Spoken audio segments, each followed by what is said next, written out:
Voici enfin l'histoire étonnante et très intéressante d'ailleurs, peut-être mal connue, de l'amitié tumultueuse qu'il y a le peintre Paul Cézanne à l'écrivain Émile Zola.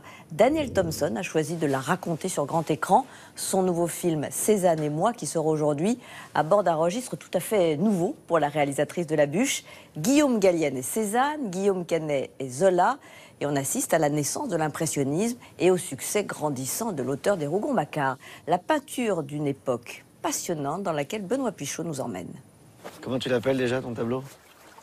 Plein air. C'est trop galvaudé. Ça ne veut plus rien dire, plein air. Le principal atout du film de Daniel Thompson est de révéler une amitié longtemps méconnue. L'amitié fusionnelle entre Paul Cézanne et Émile Zola, le père de la peinture moderne et le maître de la littérature du 19e siècle. Sous les traits de Guillaume Canet et Guillaume Gallienne, on découvre deux hommes, deux amis qui s'aiment mais que tout oppose. C'est vraiment sur l'amitié entre Cézanne et Zola, enfin plus entre Paul et Émile qu'entre Cézanne et Zola d'ailleurs. C'est plus deux bons hommes que... Bon, il se trouve que ce sont deux génies, mais l'un va le savoir très tôt, l'autre jamais. Pour comprendre l'enjeu artistique de cette relation unique, nous sommes partis à Aix-en-Provence sous le patronage de la montagne Sainte-Victoire. C'est ici que les deux amis se rencontrent puis font les beaux-arts ensemble avant de monter à Paris en 1860. Zola y débute sa carrière comme critique d'art et c'est son ami Cézanne qui va l'initier à la peinture. Au départ, Zola a des goûts qui sont des goûts assez classiques. Il aime Gustave Doré, il aime Greuze, par exemple, un peintre du XVIIIe. Et c'est précisément Cézanne qui va lui montrer ce qui pourrait être la modernité en peinture. Et donc, effectivement, il va adhérer au combat en fait, de son ami et des impressionnistes. Et les premiers écrits de Zola en tant que journaliste vont être des écrits militants. Cézanne et Zola mènent une vie de bohème. Paul peint des portraits d'Émile dans son atelier, mais avec le succès soudain de la série des Rougon-Macquart et de l'Assommoir dans les années 1870, leur destin s'éloigne.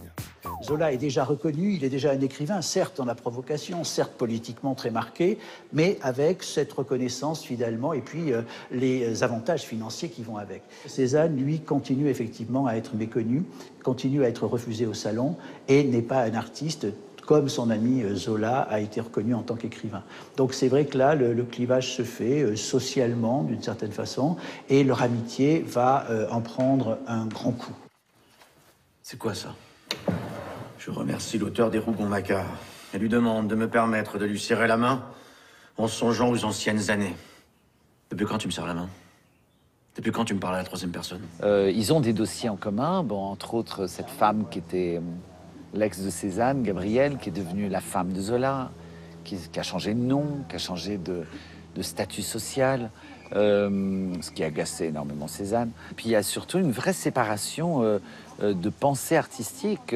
Zola, le père du naturalisme, du réalisme. Et Cézanne, lui, il est le père du cubisme, de l'abstraction. Donc ils se sont réellement éloignés.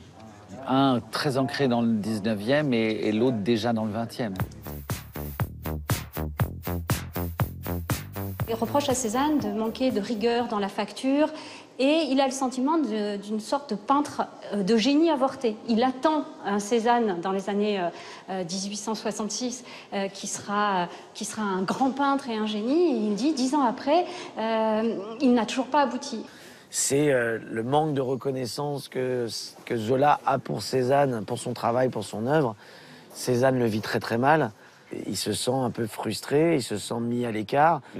Cézanne en question, à chaque fois qu'il venait chez lui, créait des embrouilles, créait des histoires, foutait le bordel, s'engueulait avec tous les invités. Son comportement était rarement acceptable, quoi. Avec toi, je sais jamais si j'ai en face de moi un chien, un cobra ou un papillon. Aujourd'hui, une carte. La rupture finale intervient avec la parution de l'œuvre en 1886. Zola critique le courant impressionniste et surtout Cézanne qui devient fou en se reconnaissant dans le personnage du peintre raté Claude Lantier. Nom de Dieu, de nom de Dieu! Il n'est pas net non plus, hein, quand même. Non, mais on sait que Zola s'est toujours servi d'une documentation à portée de main. Il n'a même pas changé le nom de la maison. Il a pas... Quand même, le père Cézanne, il avait quand même quelques raisons de se sentir trahi et violé. Je crains que le public ne comprenne pas, cette fois encore. Les deux hommes resteront fâchés jusqu'à leur mort à l'aube du XXe siècle, même si le problème au fond venait peut-être d'ailleurs. en fait, ils avaient le même problème, c'est-à-dire parler de la création. Et un des plus beaux textes de Cézanne qui parle de Zola est post-parution de Lèvres, et il dit quand même, il m'a bien saisi quand il me fait beugler, donc quand il fait beugler au personnage de Claude Lantier, la vie, comment la rendre cette vie sans la châtrer, c'est-à-dire en l'embellissant. Tout ça, nous avons essayé de le faire ensemble. Donc il y a par-delà la rupture des hommes, probablement une convergence qui est celle des angoisses du créateur et de la réussite de ces deux créateurs.